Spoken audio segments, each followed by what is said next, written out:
about race and ethnicity. So first of all, I think the language around it is very confusing.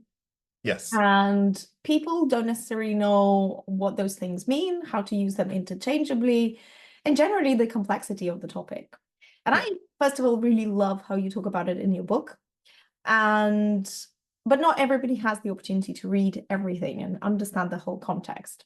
So I think it would be really helpful if we just pull a few bits out so that people can have really clear understanding of how to use language around race and ethnicity. And the kind of the key points that I really want to make around it is specifically that terminology. Yeah. When do we use race? When do we use ethnicity? What's the difference between the two? What is actually race, right? What is this construct that we operate within? And how do people, or how can people associate themselves with different races? Because again, how objective slash subjective it is, especially from people who, come from maybe not very clear, defined ethnical background.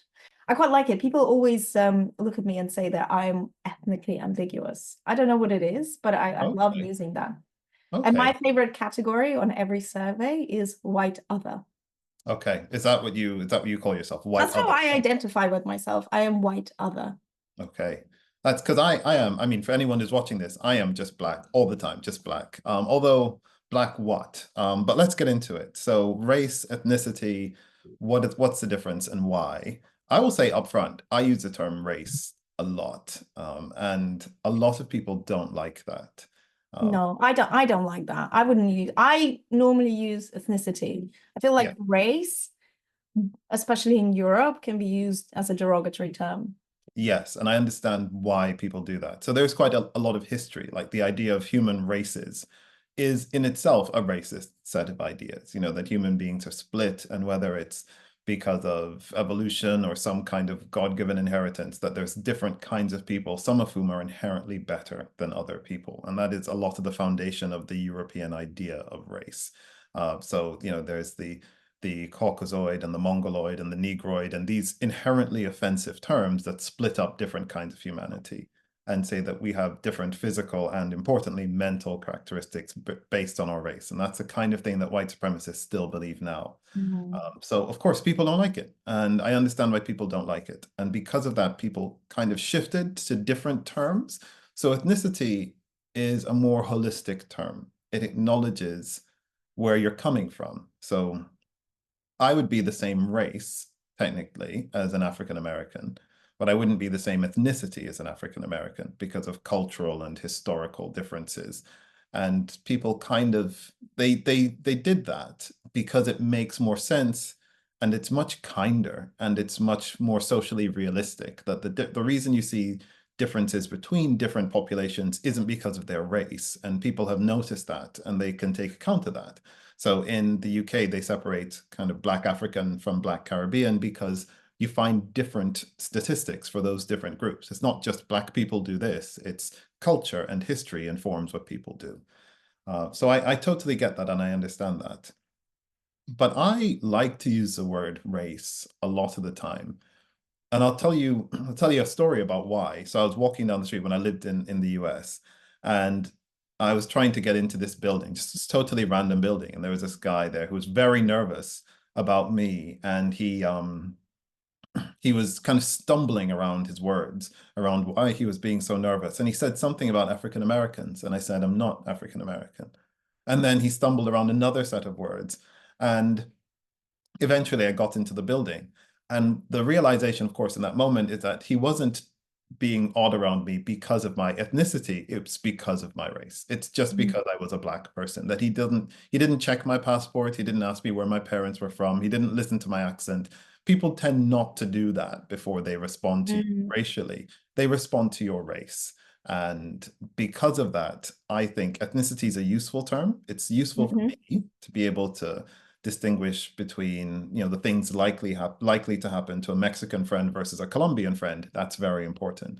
But on top of that, there's Mm. race, and race is why we are treated differently in certain circumstances. So we must understand that.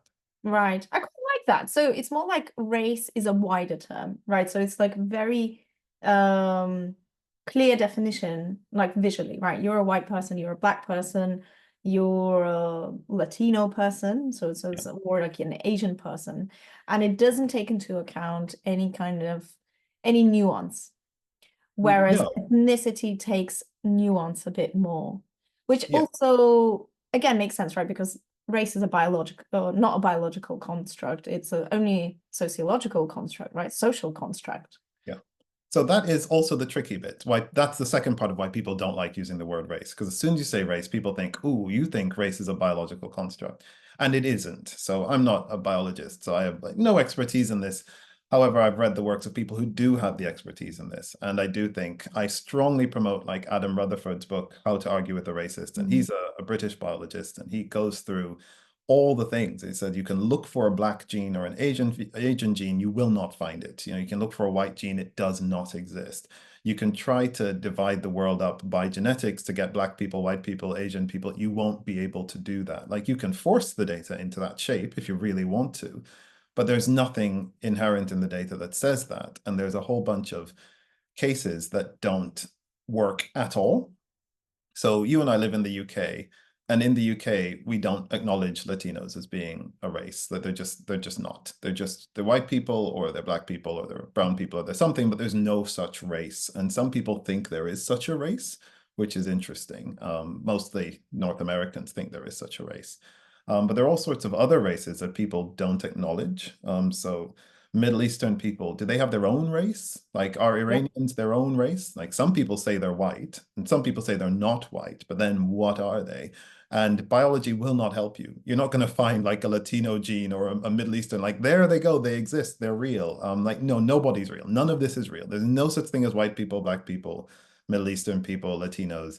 And you can see that in the way race is constructed. So I say I'm black, but I definitely have white ancestors. I know that 100%. I do.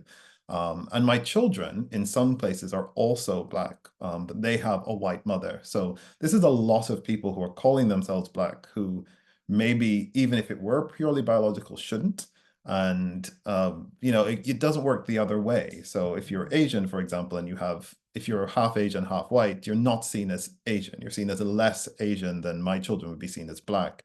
And so you can tell that we're kind of making it up as we're going along. And that's why we end up with confusion. Like, are Egyptians white? Are Italians white? You know, are Tunisians white? Are Colombians white? And we don't know because there's no such thing. And we're socially stringing it together.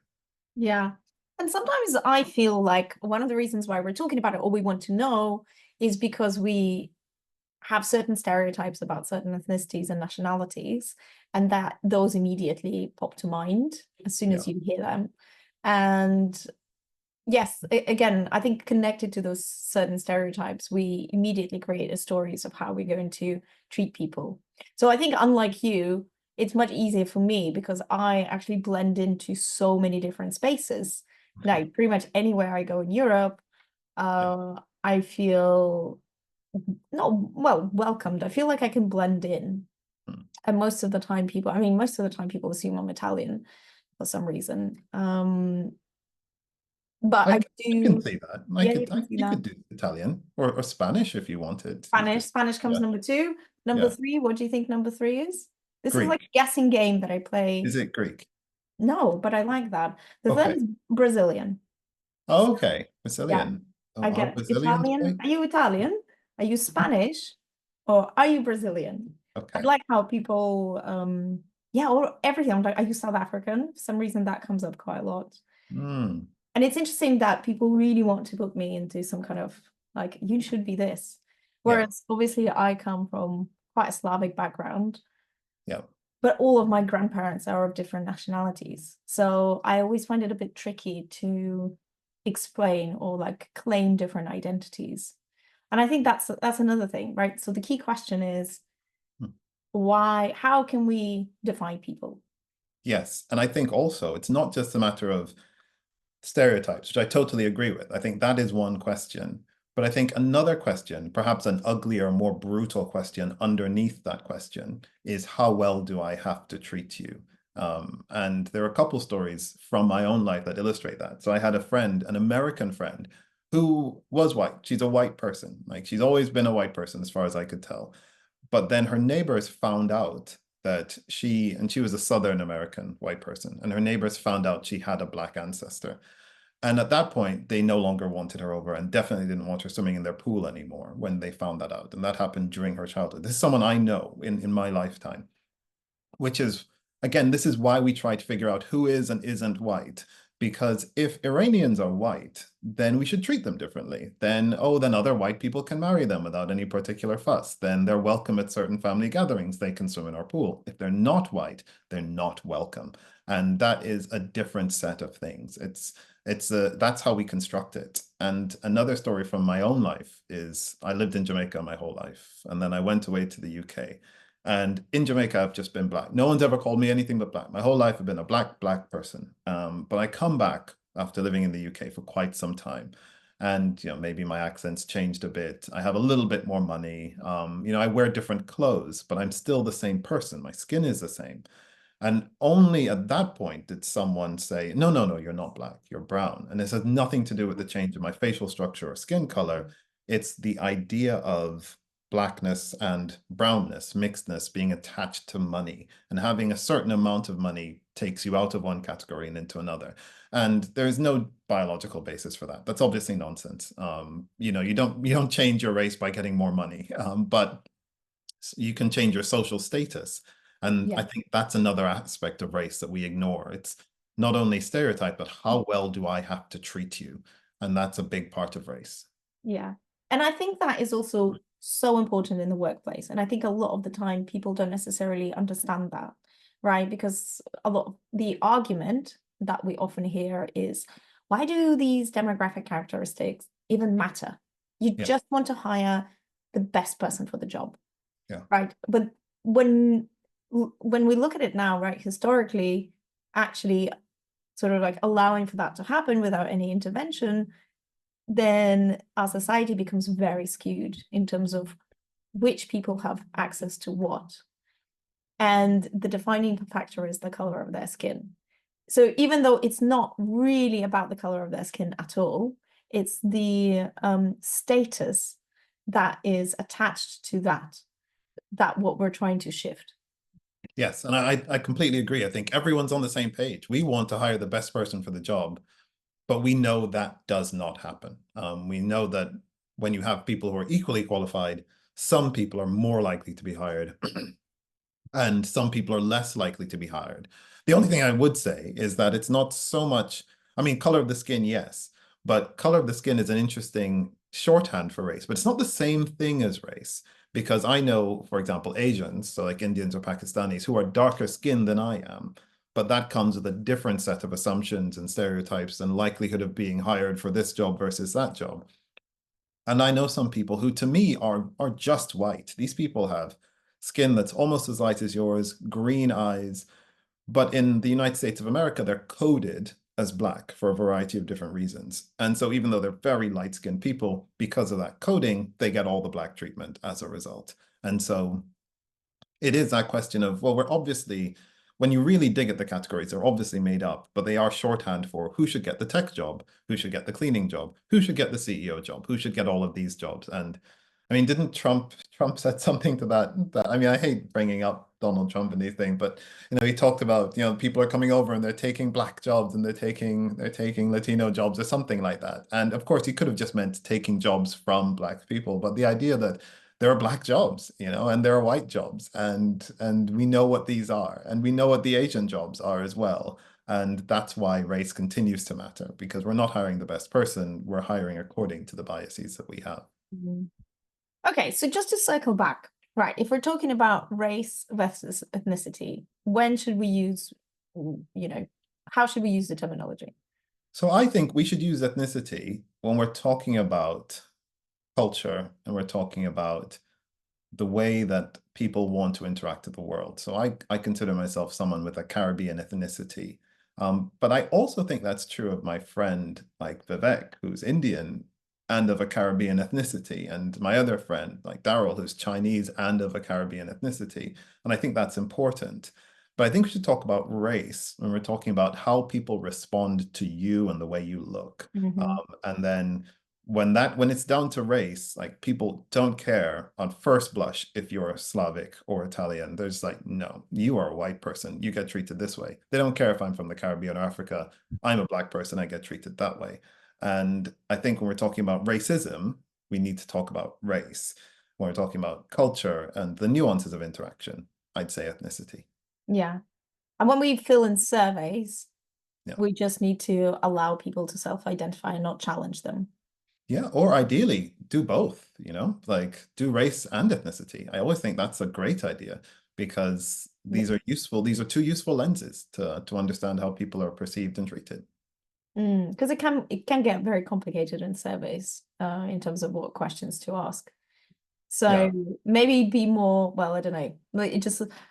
We need to talk about survey and data gathering in a separate context. But as in like the point that I'm trying to make, it's you can't really just pinpoint people into a certain bracket unless they have a say in it. I mean, you can maybe on race, right? Because a lot of the data gathering processes that are done, right, they're done just based by looking at you, right? Well, you look black, so therefore, we know that we have like that many black people in this context.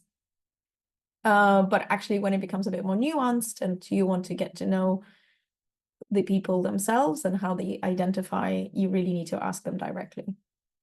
Yeah, I think so. I think so. I think you do get to the heart of some of the involuntariness of race in that, there's a lot of people. Like if I could turn on race, if race was a voluntary thing, then I'd turn on white every time I walked into a store. So I wouldn't be followed around the store. It'd be that easy.